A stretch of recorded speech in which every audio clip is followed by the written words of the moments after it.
Ce qui m'a donné envie de faire ce métier, c'est mon père. Voilà, c'est pas une petite histoire.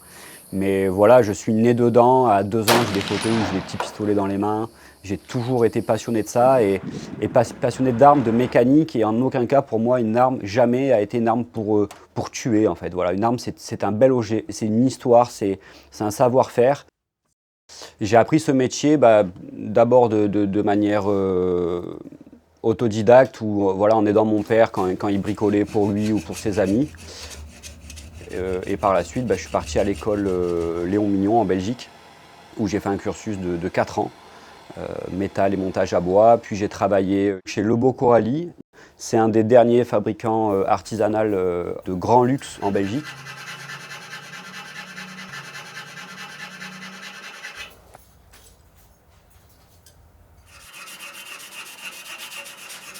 Donc ce que j'aime le plus dans mon métier, c'est de l'artisanat. C'est le fait de pouvoir transformer des matières brutes en objets finis. Et surtout pour moi, le faire de manière ancestrale, dirons-nous, avec des outils basiques comme des limes pour le métal, des marteaux, des burins, que pour la plupart on fabrique nous-mêmes.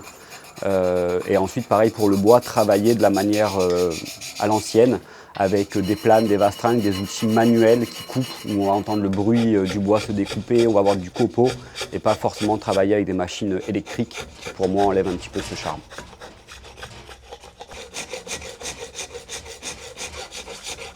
Je suis particulièrement fier de mon fusil d'école. Ça a été un très gros travail, puisque je suis vraiment parti d'une matière brute, et on a vraiment réalisé une arme comme on le faisait il y a 100 ans.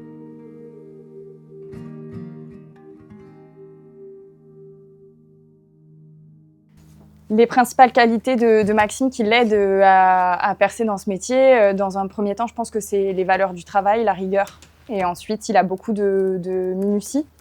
Et c'est sa passion aussi qui le guide au quotidien. C'est plus facile de se lancer et de travailler quand on est passionné. Au début, c'était un petit peu difficile. Il y a des jours où on était le dimanche soir à l'armurerie à 23h pour finir des bronzages sur des canons et je m'en souviendrai longtemps parce que c'était difficile. Moi, j'avais mes études, un emploi. Lui, il avait un double emploi pour pouvoir assurer les arrières au début de l'activité. Premier moment marquant, ça a été quand on a pu ouvrir l'armurerie. Les râteliers étaient vides, l'atelier était très propre, les murs étaient très blancs.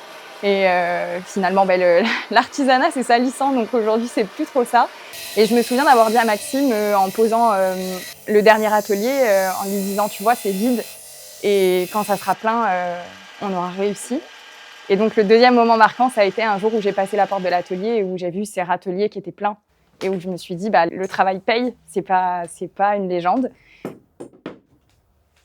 Puis le dernier, ça a été quand on a développé l'armurerie, qu'on a ouvert la boutique et que j'ai vu la fierté de son père d'avoir ouvert sa boutique, son armurerie et l'aboutissement de tout ce travail.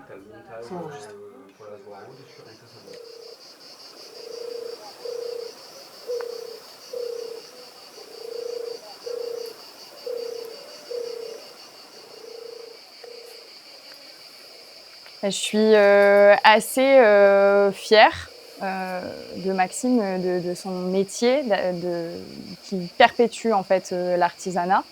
C'est quelque chose que je trouve très noble. J'admire qu'on puisse travailler avec ses mains, avec des outils qui ne sont pas mécanisés. Et ça, c'est des choses que j'admire parce que moi, j'en suis pas capable. Je suis très éloignée de ça dans mon métier. Et moi, c'est l'intellectuel et lui, c'est le savoir-faire manuel. Et c'est ça que j'admire dans son travail.